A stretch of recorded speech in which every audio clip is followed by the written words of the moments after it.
Alright everybody, there's an 89% chance of rain today, which it really looks like it's about to let loose. So no racing today. Didn't think I was going to do it anyways. I got work and stuff like that I got to do. I do have a chance. I got to get over to my cousin's house.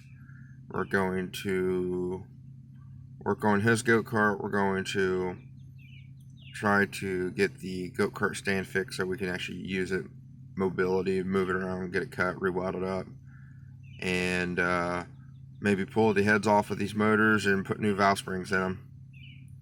And we're going to take you along with me today for that, and we'll see you. Here we go, trying to get everything mounted up here, trying to get the body mounted up so nothing hits and everything misses. We're trying to get everything lined up straight enough so that we don't have any issues when we finally mount everything up fully. We're going to get the engines pulled out here and try to get the valves replaced and get those ready to go.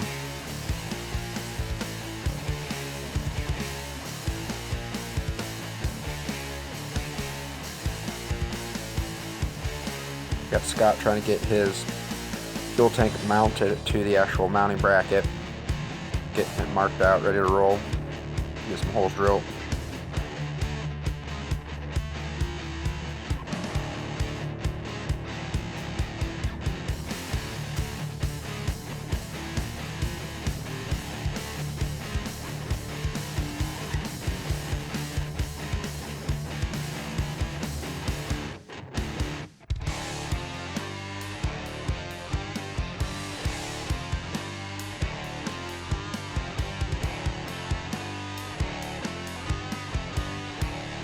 Here we got Scott trying to get the nose of the cart mounted up properly. Make sure we don't have any drag, any type of clearance issues. We ended up forgetting this 1/4 inch washer, so he had to run out and pick some up here. I was going, I ended up working on the engines to get the valves replaced. Here, got to getting the carburetor pulled off, working on getting the throttle mechanism pulled out. That was a washer spring of some sort, which retains the throttle a little bit. So, trying to get all that off so that I can get to the valve springs to get those replaced.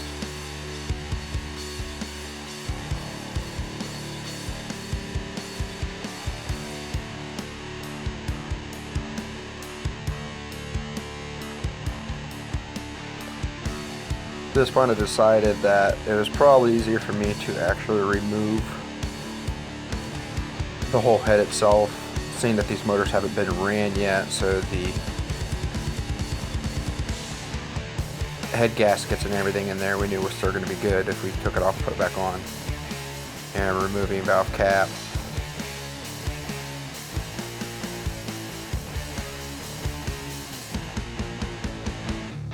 Got the rocker arms in here, you got the push rods. Trying to figure out where the compression stroke is, because you will go to set your valve lash and stuff like that, you want to try to get it at top dead center on the compression stroke.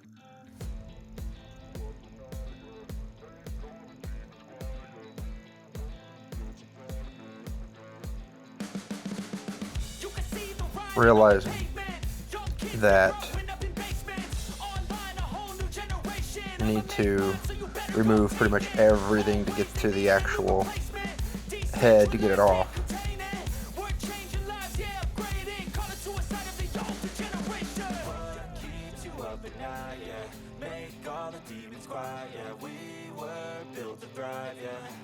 Head removed.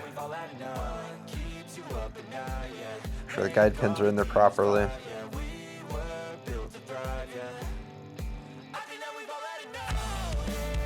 I am getting the valve springs off. Got to get the keepers out. There are two little small pieces of metal that hold the valve spring and the valve caps on. Really small, don't lose them. doing a tip trick for the day type thing. Found a easy way to actually get the valve caps, everything back on, and the keepers back in. We found out you put a zip ties on the valve springs and tighten them down as tight as you can. It compresses them down, it makes it a lot easier to actually put them in there by hand. You can do that with these small light springs, 10.1 pounds these things are, the springs are. I do not recommend anything bigger than that, because then it starts becoming dangerous.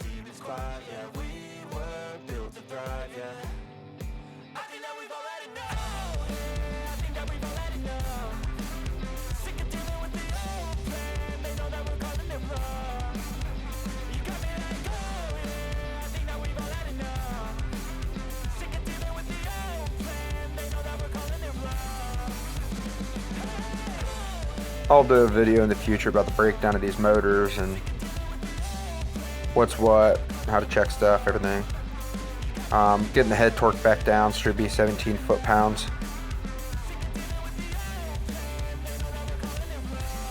Also learned here that getting the engine actually mounted down makes it a lot easier to do without it shifting and moving on you. Getting the push rods back in, rock arms, all that back in, getting ready to set the valve lashings. It's right here. The valve lashings I found out should be 0.003 on the feeler gauge, which is what you check for the spacings in there. I'm not very good at that. It takes me forever to do. I know some people can get it knocked out pretty quick. I do not have the finesse, I guess, with them.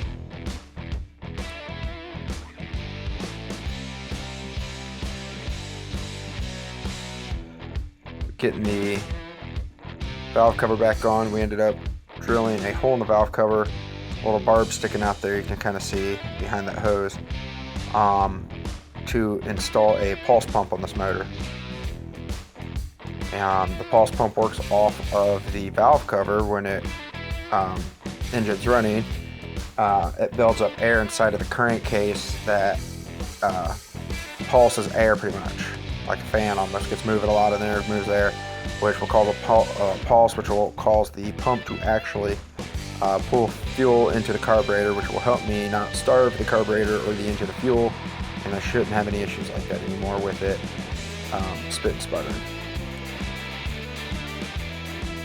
Here we ended up having to stop and eat because, heck yeah, I mean, we're big guys, we got to stop and eat.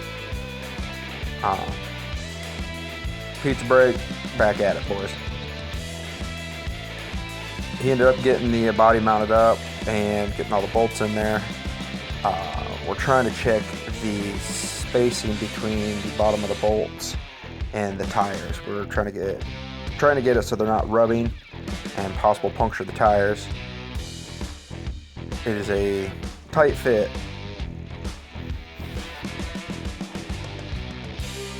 but we have to do a little bit of the fabrication on it, get it so it actually fits properly. We're trying to get it now set, his back seat and everything set, so he can get down into it and actually sit and see how the spacing is when there's weight on it.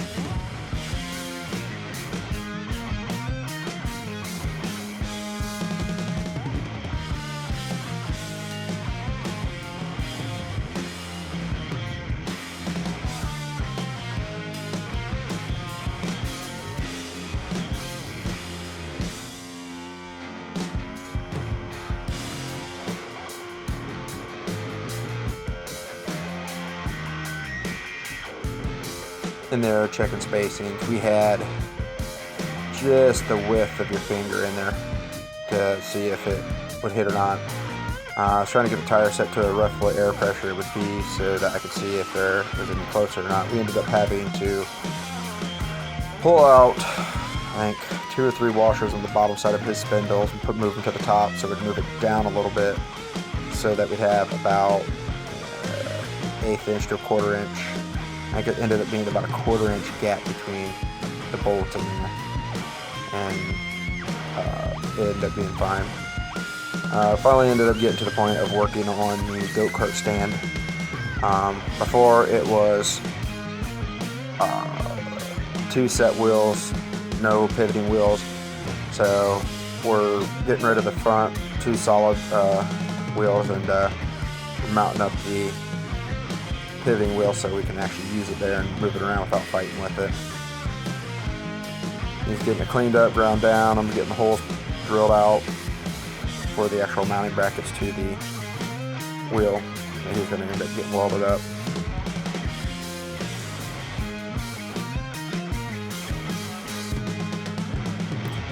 The big old ding at the bottom of the picture is an actually old school hitting this engine, old gas engines hitting this.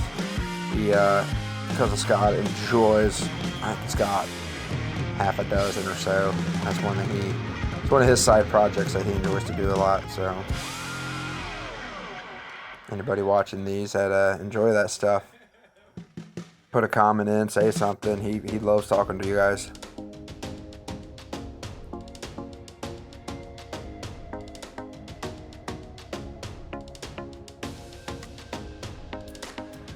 To be honest with you, I think we do more talking to each other than we do actually work, seems like, anymore.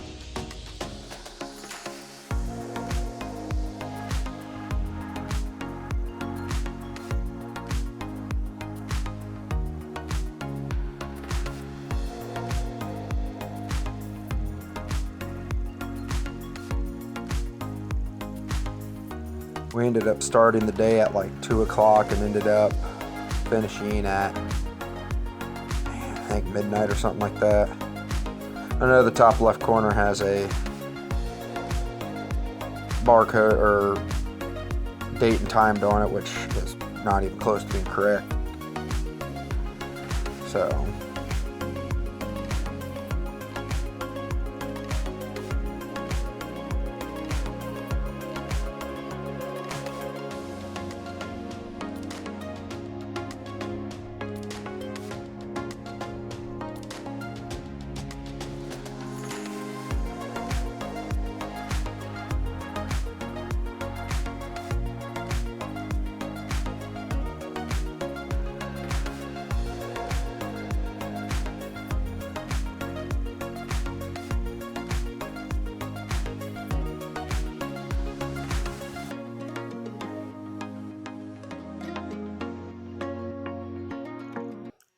he's ended up getting these welded up.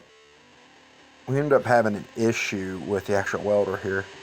Wasn't running right, wasn't feeding correct, so it was getting to the end of the spool anyway, so we ended up stopping where we were for the night here, and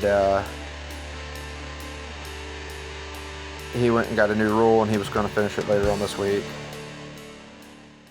So hey, everybody, just wanted to get a recap on that stuff. Ended up getting his cart put together. We're pretty close. We are throttle linkage cable, pulse pump installation, and his is pretty much ready to roll. We got a line on us. Good bit of tires that these guys pretty much use.